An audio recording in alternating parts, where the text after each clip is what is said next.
हम feedback techniques का अध्ययन कर रहे हैं।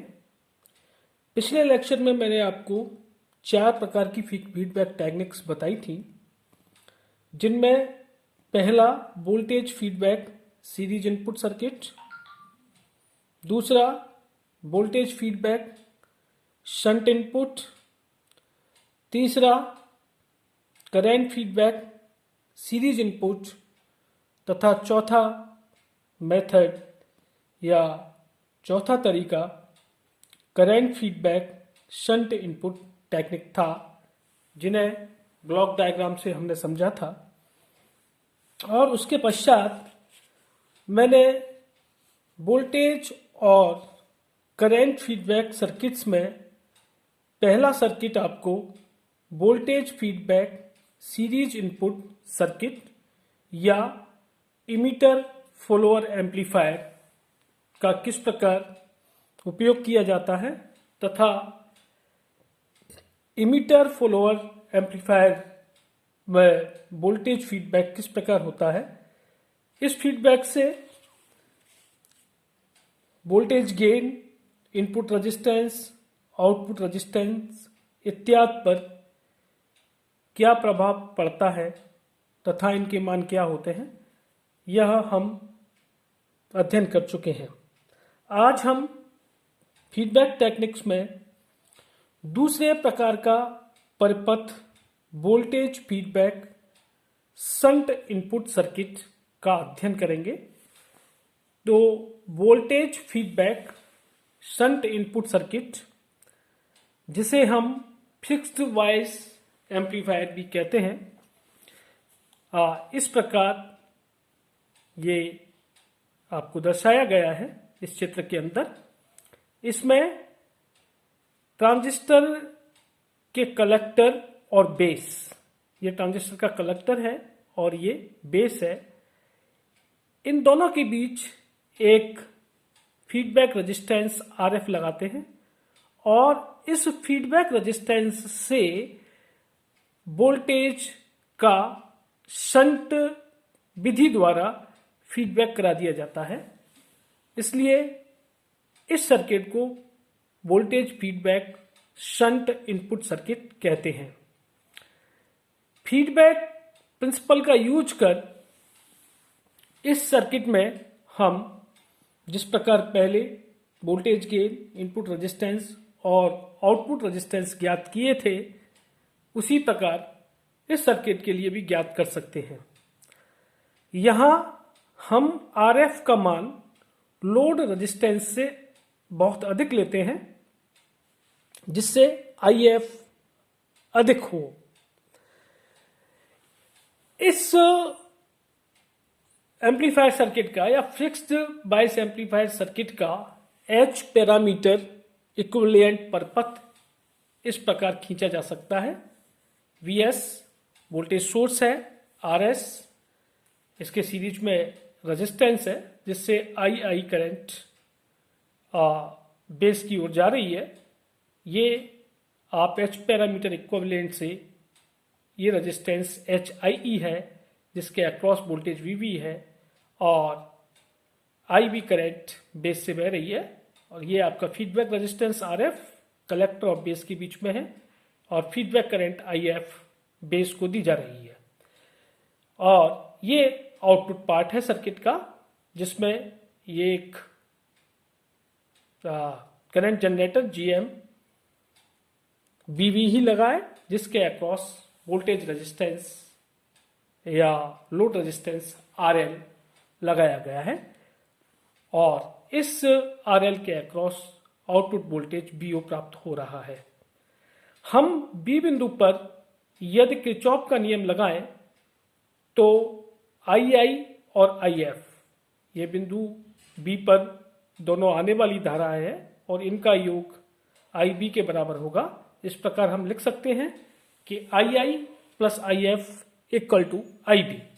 और इस एम्पलीफायर का इंटरनल गेन का मतलब विदाउट फीडबैक जो गेन है या ओपन सर्किटेड गेन जो है वह A है और इसका मान बहुत अधिक है, तो निश्चित रूप से IB का मान बहुत कम होगा, और यदि यह नगण्य है तो II plus IF approximately equal to 0 होगा, यानी कि हम II equal to minus IF लिख सकते हैं।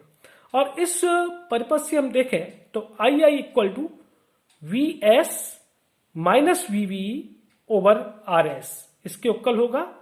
VBE बहुत कम है इन कंपैरिजन टू VS, तो हम इसे अप्रोक्सीमेटली VS ओवर RS के बराबर लिख सकते हैं।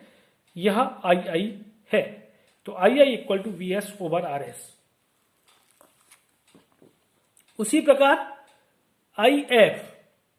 IF equal to VO minus VBE over RF, चूंकि RF के थ्रू ही IF फ्लो हो रही है, इसलिए रेजिस्टेंस का मान RF होगा।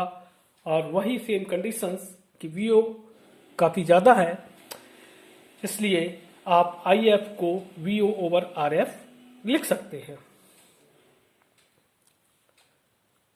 तो जो समीकरण नंबर 3 है उससे स्पष्ट है कि IF लोड वोल्टेज के समानुपाती है, और इस IF को इनपुट में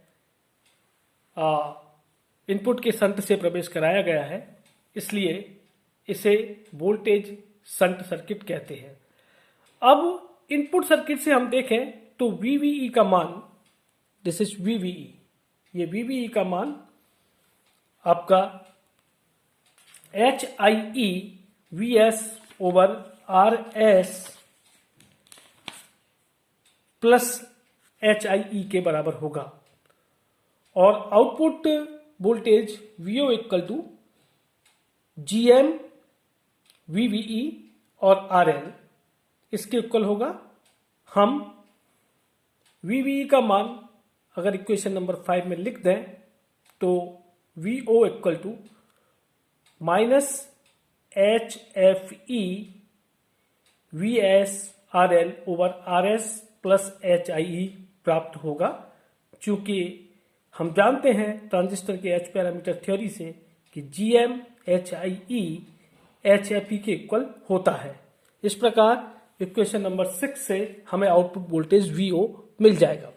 और विदाउट फीडबैक एम्पलीफायर का जो गेन होता है वो A equal to VO over VS के बराबर होता है। तो VO ओवर VS का मान इक्वेशन नंबर 6 से देखें तो यह minus HFE RL over RS plus HIE के बराबर होगा। और फीडबैक रेशियो बीटा, ये हम जानते हैं कि यह फीडबैक वोल्टेज और आउटपुट वोल्टेज के रेशियो के बराबर होता है। Feedback voltage minus RS II है और लोड वोल्टेज RF IF है, इसलिए beta equal to minus RS II over RF IF के बराबर होगा। और II equal to minus IF है, इसलिए beta equal to RS over RF के बराबर होगा, यानी कि जो फीडबैक रेशियो है उसका मान जो सोर्स का रेजिस्टेंस है उसका मान और फीडबैक रेजिस्टेंस की वैल्यू के अनुपात के बराबर होगा। और यदि हम लूप गेन ए बीटा निकालें तो ए बीटा इक्वल टू ए की वैल्यू नंबर 7 से और बीटा की वैल्यू इस इक्वेशन से पुट कर दें तो loop gain A beta equal to minus HFE RL RS over RS plus HIE into RL प्राप्त होगा। यह लूप गेन है, ए और बीटा की वैल्यू हम निकाल चुके हैं। अब फीडबैक थ्योरी से फीडबैक जब हमने दे दिया है सर्किट में तो जो वोल्टेज गेन होगा AF equal to A over 1 minus A beta के बराबर होगा। ए और ए बीटा की वैल्यू हम समीकरण 7 और 8 में कैलकुलेट कर चुके हैं और ये वैल्यू अगर पुट करें तो AF equal to minus HFE RL over RS plus HIE over 1 plus HFE RL RS over RS plus HIE RF के बराबर प्राप्त हो जाएगा। और ये जो राशि है दिस वन, यदि इसका मान 1 से बहुत ज़्यादा है तो हम एक को नेग्लेक्ट कर सकते हैं, और एक को नेग्लेक्ट करने के बाद जो AF प्राप्त होगा यानी फीडबैक सहित वोल्टेज गेन, यह जो मिलेगा इसका मान माइनस RF ओवर RS के बराबर प्राप्त होगा। यानी कि AF equal to minus RF over RS, यह आपका वोल्टेज गेन है विथ फीडबैक। और यदि हम इनपुट रेजिस्टेंस निकालें तो input resistance with feedback RI dash equal to RI over 1 minus A beta के इक्वल होगा, और A बीटा A की वैल्यू हम यहाँ यूज कर दें या सीधा A बीटा की वैल्यू जो हमने कैलकुलेट की है उसकी यहाँ वैल्यू पुट कर दें, तो ये इनपुट रेजिस्टेंस का मान RI dash equal to RS plus HIE over 1 plus HFE RL RS over RS plus HIE into RF प्राप्त हो जाएगा।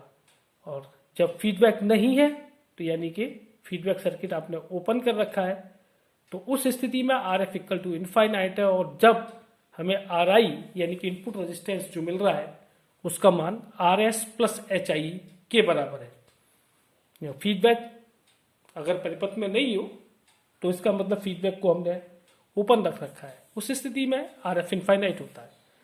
तो जब जो रेजिस्टेंस है वो RS प्लस HIE के बराबर है, और फीडबैक सहित जो रेजिस्टेंस है वो इस वैल्यू के बराबर है, और इन दोनों वैल्यूज को अपन कंपेयर करें तो हम देखते हैं कि RI डैश का मान RI की तुलना में कम प्राप्त होता है।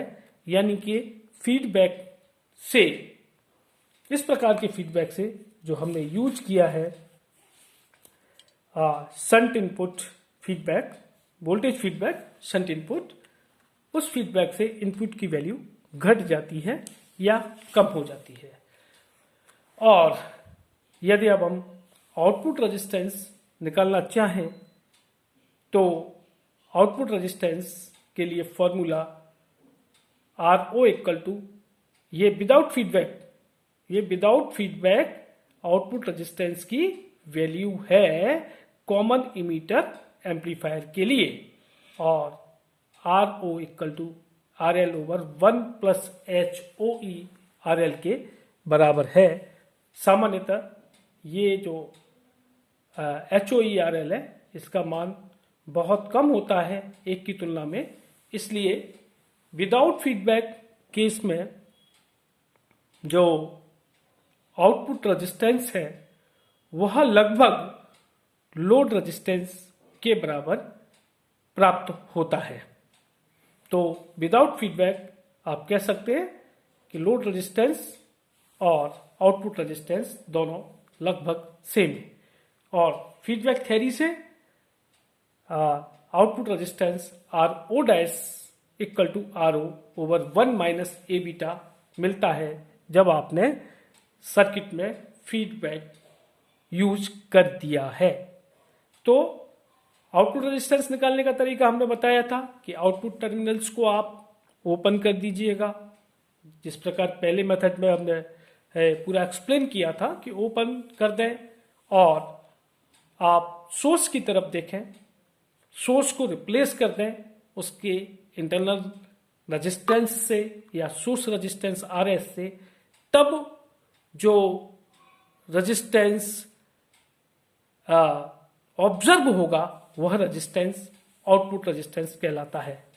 तो इसका मतलब यदि आप यहां A बीटा का मान रखते हैं और RL की लिमिट इनफाइनाइट की तरफ ले लें, यानी कि लोड टर्मिनल्स को ओपन मान लें, तब आप इस इक्वेशन को सॉल्व करेंगे तो R O dash equal to R S plus H I E into R F over H F E R S प्राप्त होगा। और यदि आर एस का मान, जैसा कि सामान्यतः होता है, एच आई ई से बहुत ज्यादा हो तो हम यहां से एच आई ई को नेग्लिजिबल मानते हुए R S R F over H F E R S लिख सकते हैं। आर एस कैंसिल हो जाएगा और उस स्थिति में आर ओ डैश अपन को जो मिलेगा आउटपुट रेजिस्टेंस, उसका मान आर एफ और एच एफ ई के रेशियो के बराबर प्राप्त होगा। इस प्रकार हम voltage feedback shunt input circuit के लिए voltage gain, input resistance, output resistance की कैलकुलेशन कर सकते हैं। Thank you.